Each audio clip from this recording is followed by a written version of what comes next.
hablar hoy, en realidad hoy no vengo a traer ninguna noticia, porque no es una noticia.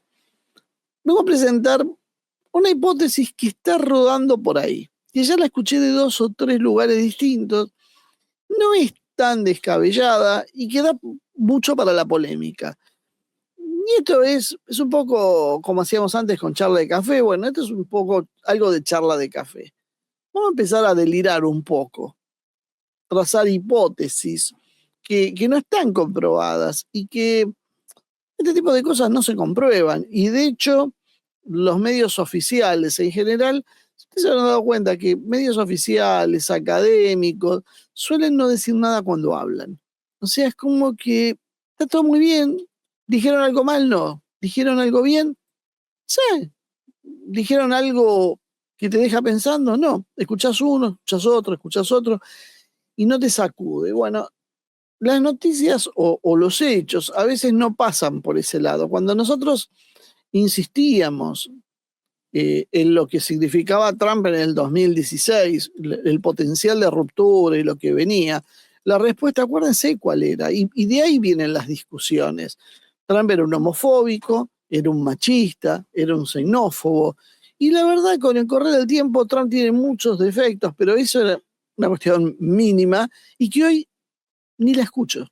Básicamente ni la escucho, porque el problema de la migración no es por la xenofobia. El problema de la migración es porque Estados Unidos no le da para sostener la ola de inmigrantes que hay a nivel americano. Lo mismo pasa en Europa, lo mismo pasa en Rusia. En Rusia también está este problema. En Rusia también se está discutiendo el papel de los inmigrantes de Asia Central y hasta dónde se les puede permitir y hasta dónde afecta o no afecta su propia idiosincrasia. Este es un problema que se está dando en todo el mundo a la vez. Lo que pasa es que los medios focalizan en un punto determinado, pero barbaridades vemos en todos lados, y realmente ahí es donde uno empieza a ver, bueno, la capacidad esa de proyección. En su momento lo que decíamos era una locura, pasaron 10 años y no es tan una locura. Hoy estamos viendo el potencial disruptivo que tiene Trump. Para bien, para mal, vuelvo a insistir, es otra discusión esa, pero viene a cambiar porque representa otro factor de poder, representa otro modelo simplemente. Y eso es un poco lo que de alguna manera queremos hacer con este tema que tiene que ver con Malvinas. Vamos a hacerlo un poco salpicado, tal vez, por ahí no tendrá el orden que habitualmente hacemos en las exposiciones, pero es como decíamos, charla, es discusión, es debate, es abrir la mente y entre todos pensar si es posible o no. Primero vemos el marco que se está dando, y esto es lo que cambia todo. En algún momento plantear que el Reino Unido pueda perder Malvinas, plantear que haya una ruptura en la espina dorsal del control hegemónico del mundo, que era el tándem Estados Unidos-Reino Unido, era una utopía, era básicamente un delirio. Yo creo que si lo planteaba hace 5 años atrás, o hace 2 años atrás, iba a estar bastante discutido esto. De a poquito fuimos viendo las críticas de Trump al Reino Unido antes de ganar la presidencia de los Estados Unidos y de algunos colaboradores de Trump.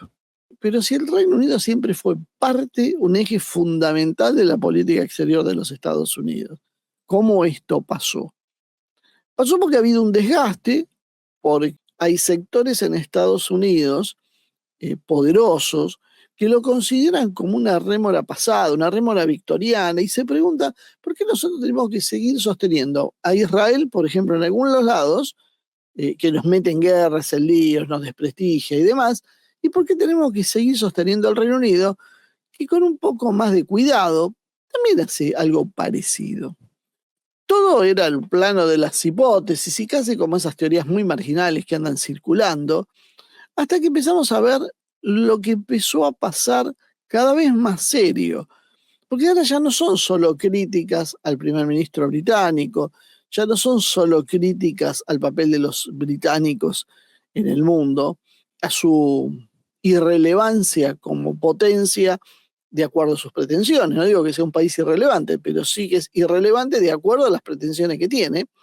Y allí nos encontramos entonces con un hecho, casi podríamos decir histórico, que es el enfrentamiento entre Estados Unidos y la OTAN. O sea, ¿quién hace unos meses atrás imaginaba esto? Bueno, nosotros dijimos que Trump no quería y quería separar a Estados Unidos de la OTAN. Parece que algo había, tanto es así que la OTAN desplaza tropas ahora a Groenlandia para defenderla de una hipotética invasión estadounidense, y Estados Unidos, como castigo, pone aranceles a 8 países precisamente por ese hecho. Y esto era, pero con una mano en el corazón. ¿Cuánta gente lo imaginaba? De los analistas oficiales, nadie. Básicamente nadie. Los loquitos como yo, que andamos diciendo estas cosas raras, que después nos dicen, ¿y qué pruebas tenés? ¿Y cuáles son tus fuentes? Es la deducción y es el análisis que surge de buscar y tratar de conectar muchos puntos que aparentemente no tienen conexión, pero que después sí la tienen. Y un poquito de cada cosa va mostrando una tendencia que nos empieza a dar lo que hoy está pasando. Groenlandia es el detonador del estallido de la relación entre Estados Unidos y la OTAN. Trump básicamente sigue insistiendo con la idea de adquirir Groenlandia. Fue a Davos y lejos de reconsiderar su política y su discurso, o por lo menos simplemente atenuar sus palabras, fue con la misma vehemencia que fue antes de eso. Y es más temprano había estado Bessent, el secretario del Tesoro, con una especie de maltrato a los europeos en general, un distanciamiento, un hecho de considerarlos nada a los europeos, que les está doliendo, por supuesto, muchísimo a los europeos, pero que preanuncia que la cosa está mal. Trump fue muy claro, habló de una necesidad estratégica, tanto en defensa como en misiles, también habló de la cuestión económica, aunque es algo bastante más secundario en el discurso, no en los hechos, pero sí en el discurso, las tierras raras y otras cosas, es como que lo lleva, pero no es lo central. Y sobre todo lo hace acompañado de amenazas de presión económica y un tono cada vez más hostil con Europa. Vayan viendo la evolución, estas son las cosas que yo siempre digo que hay que mirar. La evolución del discurso de Trump este último año y de sus principales funcionarios hacia Europa, y lejos de ir atenuándose, empezó a escalar. Empezó a escalar hasta el punto que ahora directamente les dice, bueno, quiero Groenlandia. Groenlandia es nuestra, y ahora ya elaboró toda una teoría donde Groenlandia era estadounidense y que Estados Unidos la tenía y se la había regalado básicamente a Dinamarca, de buenos y generosos que son nomás. El efecto de todo esto, el primero, el más notable, el más claro, es la OTAN. La OTAN se está quebrando por dentro, la confianza en la OTAN está erosionada. Imagínense si la OTAN en estas circunstancias va a salir a defender a Ucrania ante Rusia, pero si ni siquiera es parte de la OTAN Ucrania. Esto demuestra una posición política que empieza a ser coherente y que curiosamente es lo que había dicho que iba a hacer antes, pero que nadie creyó en realidad que iba a hacer. Ahí sí, por ahí les concedo. Yo mismo en algún momento pensé, digo, le doblaron el brazo a Trump. En realidad no estaba doblando el brazo, estaba por sacar otro as de la manga, que era precisamente la cuestión de Groenlandia, que básicamente opacó lo de Venezuela. Y fíjese cómo Trump funciona generando focos de escándalo. En un lado, cuando resuelve más o menos lo que quiere, hace otro truco de magia por otro lado, y otra vez la atención ahora es otra cosa. Ahora ya todo el mundo se olvidó de Maduro. Los propios venezolanos parece que se olvidaron que tiene un presidente secuestrado en Estados Unidos. Ya nadie le dio más importancia. Ahora todos estamos hablando de Groenlandia. No sé cuánto tiempo mantendrá la situación. Un día toma Groenlandia y veremos cuál es el próximo movimiento. Islandia, tal vez. El archipiélago este que está más al norte de Islandia, que no me acuerdo, ¿cómo se llama? Svalbard. Svalbard puede ser, ese es noruego. Pero me imagino que siguiendo este devenir natural, sí, porque se está posicionando sobre el Ártico. No solo, por ahora por lo menos no se ve, no se avisora una salida formal de los Estados Unidos de la OTAN, pero sí se ve una imprevisibilidad estratégica. En Europa ya están realmente discutiendo qué hacer frente a un Estados Unidos coercitivo, un Estados Unidos que reclama una parte del territorio, como es Groenlandia, y nadie sabe qué más va a repensar. Ojo, hoy Trump dijo Islandia en lugar de Groenlandia, y todos se burlaron de él porque dijeron es un error, es una equivocación de Trump. Espero que sea una equivocación de Trump o no esté señalando el próximo paso, porque de hecho ya está ahí hasta un político islandés que ya estaba diciendo que él veía con buenos ojos que Islandia sea el 52º estado de los Estados Unidos. Entonces, claro, a medida que Estados Unidos juega de esta manera con Trump, bueno, sabemos que los líderes europeos no son precisamente un modelo de honestidad y patriotismo, así que empiecen a sacar cuentas cuántos van a darse vuelta y van a ser la misma de Delcy en Venezuela. O sea, bueno, si esto es inevitable, vamos a tener que acomodarnos a la realidad, esa visión realista que hay en Venezuela, que tiene Petro en Colombia cuando tiene diálogos muy amables con Donald Trump y que ahora ya viene acompañada por Lula, que como decíamos ayer, ya Bolsonaro no lo recibieron, así que en la Casa Blanca, así que Lula empieza a pavimentar su camino con la administración de Trump.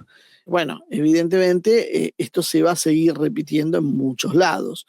Los europeos insisten con sus herramientas de anticoerción, que ni siquiera la habían pensado para Estados Unidos, y que es muy curioso porque le hablan de bazooka comercial y de Estados Unidos se burlan. Los estadounidenses, una de las cosas que creo que más le está doliendo a los europeos es precisamente la burla de los estadounidenses ante las amenazas de Europa. Y se va profundizando esa grieta interna dentro de la Unión Europea entre ¿qué hacemos? ¿Negociamos o escalamos la confrontación con Donald Trump? Si Europa escala la guerra económica con Estados Unidos, Trump va a sacar seguramente otra carta que está guardando, que la quiere jugar hace rato, que es la de cortarle el apoyo a Ucrania.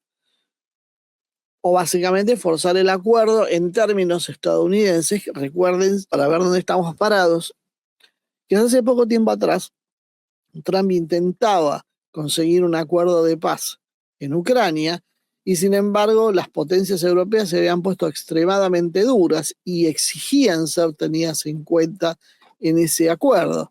Y un poco la respuesta de Estados Unidos era, nosotros estamos poniendo los equipos militares, los rusos están ganando la guerra, ¿ustedes qué están haciendo? ¿Por qué van a estar en la mesa de decisiones? Y los europeos siguieron presionando y un poquito ahora la respuesta es, bueno, ¿se van a hacer cargo ustedes del frente de batalla? ¿Cómo van a hacer con Rusia? Porque hasta hace 1 o 2 meses atrás estábamos viendo cuándo Europa iba a mandar tropas directamente, cuando la OTAN a instancias de Europa iba a mandar tropas a Ucrania, cuando Francia iba a destinar tropas a Ucrania, cuando los británicos iban a poner botas en el terreno. Bueno, parece que de todo eso nos estamos alejando rápidamente. Y a Washington le queda todavía la carta de decir, bueno, muchachos, no hay un peso más para Ucrania. ¿Y ahora qué hacen? Tienen a los rusos del otro lado enojados. Por eso también yo decía hoy cuando habríamos que Putin accede a poner $1.000.000.000 en la reconstrucción de Trump con el proyecto ese de Estados Unidos, todo, es un cambio, o sea, $1.000.000.000, bárbaro. Y es más, ¿cómo remata la jugada Putin? Ah, los $1.000.000.000 que le vamos a dar, sáquenlo de ahí de lo que ustedes tienen retenido que es nuestro. O sea que ahí les está dando una dirección a lo que ellos que querían hacer, no para reconstruir Ucrania, para reconstruir Gaza que la rompieron precisamente los israelíes. Con esto lo dejamos contento, habrá dicho Putin. Son $1.000.000.000 que ni siquiera los tenemos y eso es un gesto que Trump valora y nos interesa más estar bien con Trump que estar bien con los europeos que nos quieren hacer una guerra. Todo esto que lo estoy repasando así, es básicamente para dar un marco de lo que es la caída europea en términos de poder real. Nos hemos cansado de hablar de la decadencia cultural europea, sobre la cual se fue montando con el tiempo la decadencia energética y la decadencia, por supuesto, industrial, que reforzó la fragmentación política y bajó la capacidad de coerción que tiene Europa. Todo quedó sobre las espaldas de Washington. Y Washington lo sabe. Y si va a haber una guerra prolongada con Rusia, depende de Washington. Europa no está en condiciones de hacer nada. Y eso es lo que a los estadounidenses les causa mucha gracia a los europeos. Y ustedes están en condiciones de hacer nada y encima ahora nos quieren amenazar a nosotros. Encima con la herida abierta que tienen en Ucrania. Entonces, bueno, todo el mundo ya empieza a dudar de las capacidades europeas para salir de este entuerto. Ahora, proyectemos. Y ahí aparece Malvinas en un mundo que podríamos definir como de reordenamiento y transaccional. Te doy esto, me das aquello. Estados Unidos, en el Atlántico Sur, empieza a posar sus ojos. No es casualidad que anden viniendo jefes del Comando Sur y se vayan hasta Tierra del Fuego. Están mirando el sur. Imagínense, si miran el Atlántico Norte y dicen que Groenlandia está desprotegida, que la OTAN no la puede proteger, que tienen que ir ellos y por una relación estratégica, imagínense entonces qué pueden pensar del Atlántico Sur. La misma historia. En cualquier momento Trump va a decir, che, esas islas que están ahí, ¿de quién son? ¿De los ingleses? ¿Y estos cómo van a defender eso? Si ya en el 82 los tuvimos que salvar nosotros, porque los argentinos le estaban pegando una paliza. Trump empezó a ordenar el mundo por esferas. Y obviamente el eje Atlántico Sur es importante para Estados Unidos y tiene, podríamos decir, 5 líneas de interés.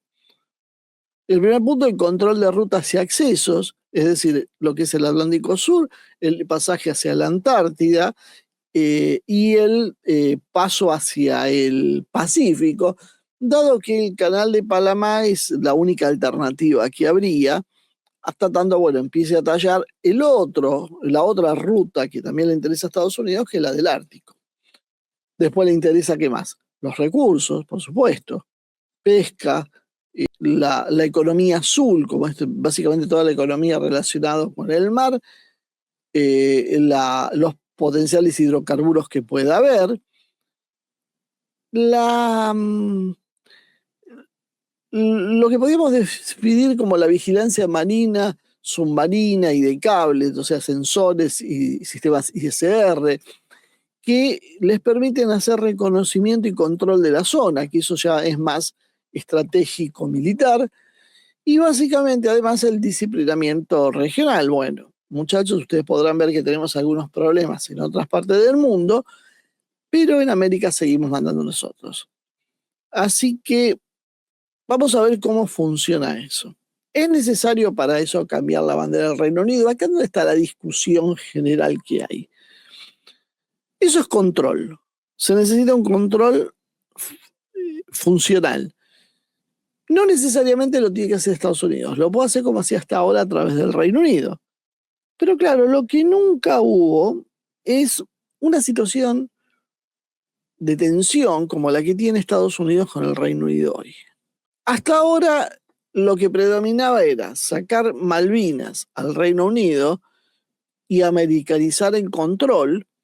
Era una posibilidad, o sea, sacar Malvinas del Reino Unido podía ser algo difícil, pero americanizar el control es algo bastante simple y barato. Entonces, hay una hipótesis que está dando vuelta por ahí que dice que Estados Unidos le sacaría al Reino Unido las Islas Malvinas y las islas que están más al sur, las Sandwich y la Georgia, y les ofrecería esas islas a la Argentina a cambio del control de una megabase en el Atlántico Sur. Puede ser, puede ser. Estados Unidos está tratando, lo que juega en contra de esta hipótesis, de tener el control operativo sin pagar demasiados costos políticos por un lado y costos económicos. Pero también estamos hablando de América para los americanos. Y los americanos son ellos. Entonces se juega esa idea de qué es más importante para Estados Unidos. Ese costo económico y político que pueda significar controlar Malvinas directamente, o es mejor tener el control directo de las islas. Y después, tal vez, permitirle una soberanía en los papeles a la Argentina. Ellos tienen el control, ellos deciden, ellos explotan, ellos sacan las ganancias y nos dejan poner la bandera, como diciendo, bueno, eso es de los argentinos. Pero el control es de ellos. Algo le ha pasado a los británicos en el pasado. El más claro es el antecedente de Chagos y de Diego García, que muestra cómo terminaron haciendo una especie de soberanía reacomodada a cambio de una base arrendada a largo plazo. Ese modelo existe. En Malvinas sería un poco tal vez más complicado por las características de la población residente, que en algún momento los británicos la trataron de hacer jugar, le hicieron jugar de hecho, como una población local que tiene derecho a decidir su futuro, pero también sabemos que en la Argentina, que en la política, todo es posible. O sea, cuando se toma la decisión, después se busca cómo justificarlo. Lo importante es tener una decisión.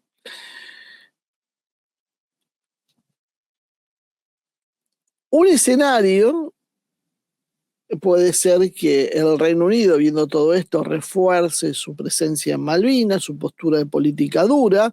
Estados Unidos no quiere el choque frontal con los británicos y prefiere negociar por otros frentes, como es el caso de Groenlandia, Ucrania, la cuestión comercial y demás. Eso dejaría a la Argentina con un margen de reclamo bastante limitado. Hay un segundo escenario, podríamos decir, que es la americanización indirecta, que es altamente probable, donde Estados Unidos no toque la soberanía del Reino Unido, pero exija mayores derechos propios, lo de tener mayores sensores, de tener inteligencia marítima, logística, interoperatividad, presencia rotativa, todo con base en Malvinas, y que el Reino Unido siga conservando su banderita. O sea, básicamente pierde la exclusividad, queda como una posición simbólica, pero en realidad lo maneja todo ya directamente Estados Unidos. Y esto sería tal vez una posición para lo que hoy vemos, ¿no? Con una OTAN con la confianza débil, una Unión Europea que no puede imponerse, el problema de Ucrania abierto, y este estilo de Trump de decir, bueno, yo te pago para protegerte y me hago cargo. Y después está el tercer escenario, que sería básicamente el que es como en Chagos, donde se le reconocería la soberanía a la Argentina con algún tipo de fórmula o fórmula híbrida, y Estados Unidos se quedaría con una base arrendada y control operativo. O sea, sacársela a los ingleses, quedársela a ellos y esa soberanía nominal para la Argentina. En la Argentina, una base estadounidense así generaría muchísimos debates políticos, ¿no? ¿Se acepta o no se acepta? ¿Argentina apoya esa solución o no? Sí, ¿qué pasa si Estados Unidos dice, bueno, ok, vamos a presionar, las Malvinas vuelven a ser argentinas, pero a cambio de eso vamos a tener una base en las Islas Malvinas y bueno, y un puerto, probablemente una base en el sur también para poder alimentarla desde tierra? ¿Qué hacemos como argentinos? ¿Nos conviene ir dando ese paso y decir, bueno, estamos un poco más cerca y hacer un poco una política como China con Hong Kong? Y será 100 años, pero estamos un paso más cerca, ya estamos más cerca de que sea nuestra, o se rechaza porque vamos por todo o nada. Para el Reino Unido esto sería una catástrofe porque tendría que aceptar que Estados Unidos es capaz de redibujar los mapas de acuerdo a como se le dé la gana, con sus intereses en medio. Eso le restaría la poca credibilidad que le empieza a quedar al Reino Unido. Racionalmente, para un Estados Unidos clásico, la opción B sería la mejor. Es decir, controlamos todo a través del Reino Unido, el Reino Unido sigue poniendo la banderita, la bronca es con el Reino Unido, aunque lo manejamos nosotros. Eso es lo más fácil, no le genera roces con los británicos, la Argentina es un convidado de piedra y nada más. Ahora, estamos en tiempos excepcionales.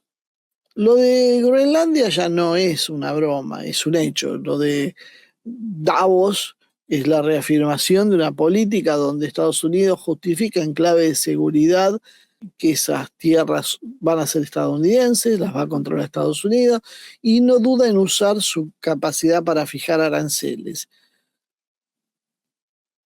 Ni siquiera descartó Estados Unidos el uso de la fuerza globalmente. Lo va a hacer por cualquier medio. Caroline Leavitt ha sido bastante sincera al respecto, diciendo que ninguna opción se descartaba. Europa lee esto como una quiebra de las normas del propio bloque occidental. Ahora, ¿le importa a Trump lo que piensa Europa? ¿Qué pasó en Anchorage? En Anchorage creo que es donde está la clave de esta historia. Y después de Anchorage va a haber una reunión en abril, dentro de un par de meses, entre Xi Jinping y Trump. Ahí en Alaska, en esa cumbre, en agosto, la Casa Blanca publicó materiales, todos hablaron sobre el tema. No hay ninguna prueba de que haya un reparto tripartito del mundo. Pero también estas cosas en general no se publicitan, no dicen, no estamos en los tiempos en que, bueno, se sentaron los tres monarcas y dijeron esto para vos, esto para mí, esto para él, y el resto obedece. Se hace, pero se hace de otra manera.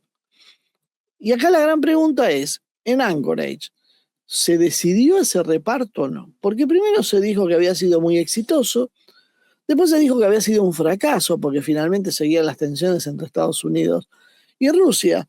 Pero yo me permito dudar desde el principio si esas tensiones realmente están siendo entre Estados Unidos y Rusia, o simplemente lo que hay es una puesta en escena, es vamos a disimular, hacemos como que nos enojamos, hacemos como que voy a dar a los Tomahawk para que vean que acá no hay ninguna negociación, y los rusos hacemos como que nos enojamos, pero en definitiva, por debajo, las segundas y terceras líneas están negociando realmente el reparto. Es que no hay otra opción, porque la otra opción es una guerra termonuclear entre Estados Unidos y Rusia. Rusia ya marcó cuál era su límite y no va a ceder más de eso.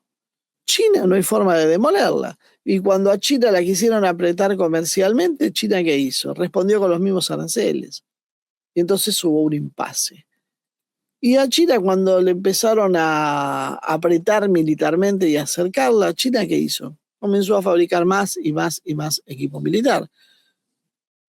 Es una verdad de perogrullo, para el que quiera aceptarlo, para el que no se sigue por idealismo fanático, que Estados Unidos no tiene capacidades para atacar y bloquear a China.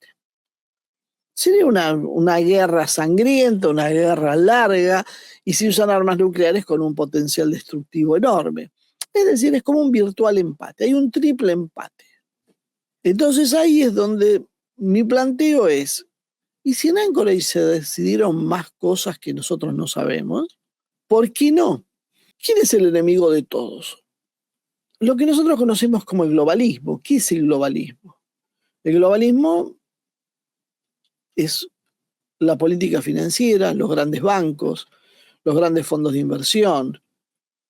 Geográficamente, Nueva York, Bruselas, Londres, políticamente el Partido Demócrata, la Unión Europea, los partidos europeos clásicos, no los que están desafiando el poder, sino los partidos populares y los partidos socialistas con sus ramas variopintas.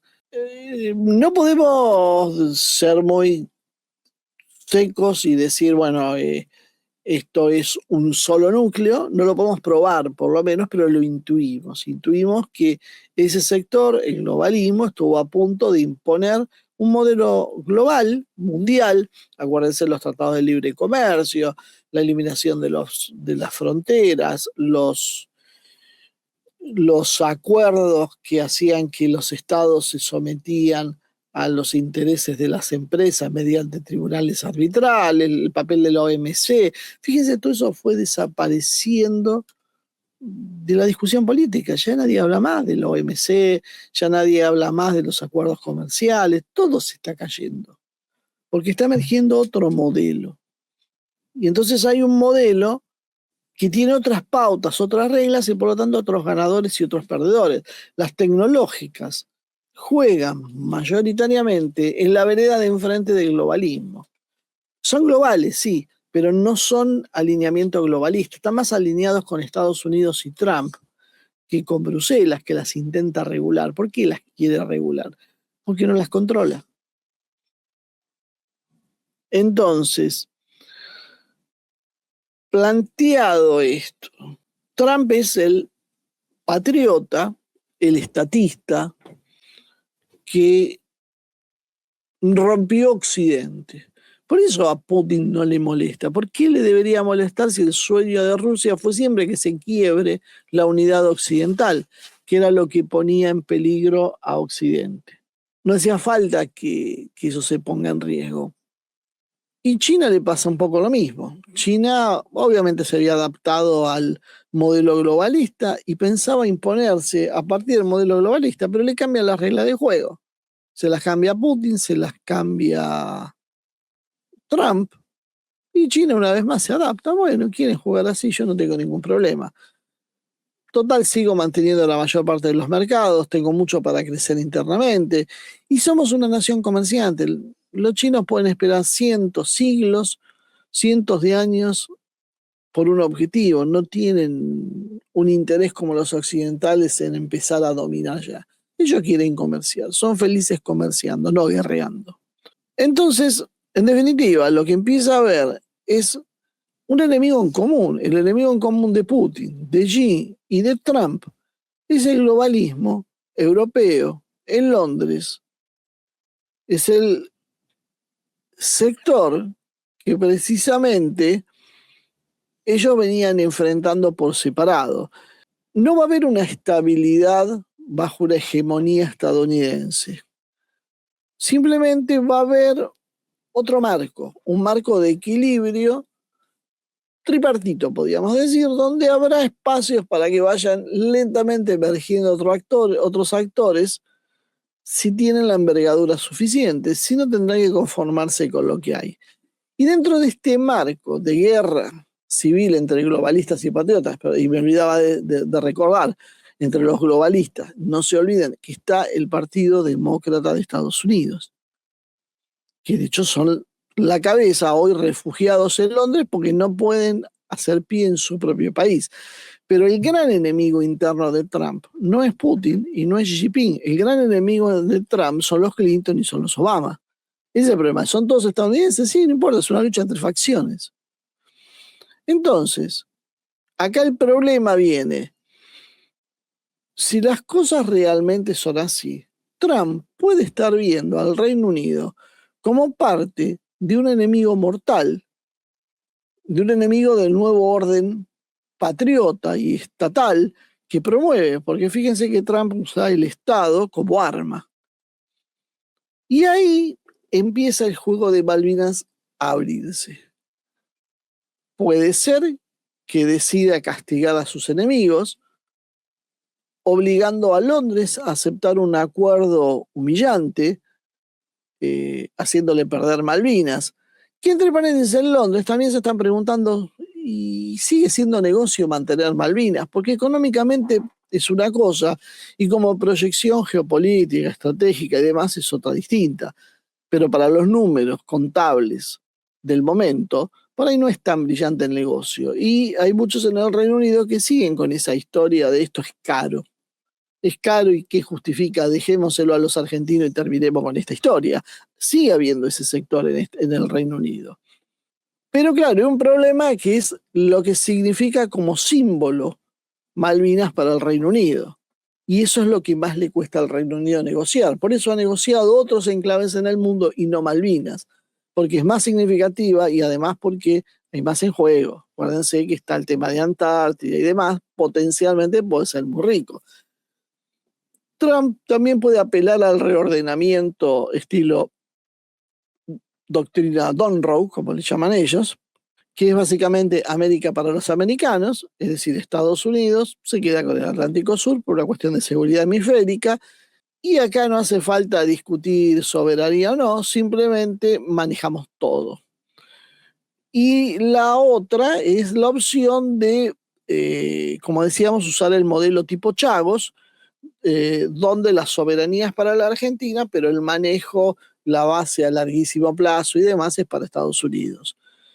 Hay que ver, por eso vuelvo a la pregunta que me hacía antes, ¿y para la Argentina qué? ¿Aceptamos la soberanía con una base de Estados Unidos metida adentro? Ahora tenemos una base de la OTAN y no tenemos ni opinión sobre el tema. ¿Nos conviene? Estratégicamente es mejor eso, pero le abrimos la puerta a Estados Unidos. Ahora hace falta abrir la puerta a Estados Unidos, porque Estados Unidos ya entra cuando quiere. Es un tema de debate en la Argentina que va a generar muchas discusiones. En definitiva, Trump tiene varias cartas, inclusive podría no darle Malvinas a la Argentina y usarla como una especie de ficha de presión sobre la región sin resolver la cuestión de la soberanía. O sea, todo es posible con Trump en el medio. Esto es una locura mía que se me ocurre hablar de este tema, no necesariamente. Por eso yo decía que había varias fuentes, más allá de los rumores trascendidos, gente que se acerca y te dice, che, me contaron, me dijeron, parece que hay, parece que están negociando, que inclusive el propio gobierno argentino haría un gol de media cancha si viene y dice recuperamos Malvinas. Después los detalles de la base, si encima son todos ellos pro-yanqui, no van a tener demasiado problema. Pero apareció Thierry Missan, el francés, que suele tener bastante buena información. Obviamente sus análisis son border, pero son los análisis que vale la pena y los que te hacen pensar. No son esos análisis, como decía antes, de academia, que uno los termina de escuchar y decir, bueno, para esto perdí 20 minutos escuchando y no escuché nada que valga la pena. O sea, no me dijiste nada que no sepa. Thierry Missan te hace pensar y por ahí uno está de acuerdo, por ahí no está de acuerdo, pero por lo menos, bueno, mueve.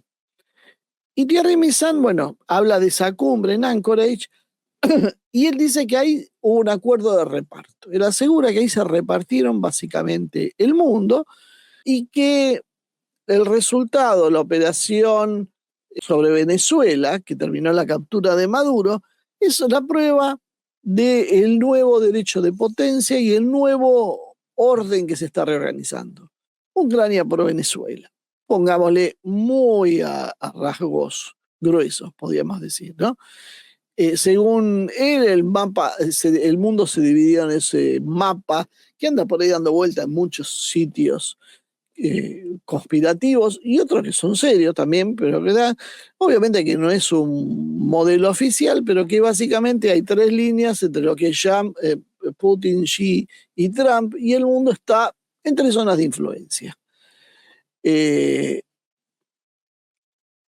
Missan dice que la OTAN puede disolverse en el 2027. No parece que está muy desacertado en esto. Y que el Reino Unido se va a ver obligado a descolonizar una lista completa de posesiones de ultramar que tiene, y entre esas posesiones está la de las Islas Malvinas. Es decir, esto ya es intolerable, se terminó el tiempo para el Reino Unido y es hora de volver a lo que siempre fueron, una islita en el Atlántico Norte. Básicamente, entonces, su tesis son zonas de influencia, una vuelta del derecho internacional especie preguerra fría, y eso empujaría entonces a los viejos imperios a descolonizar lo que les queda.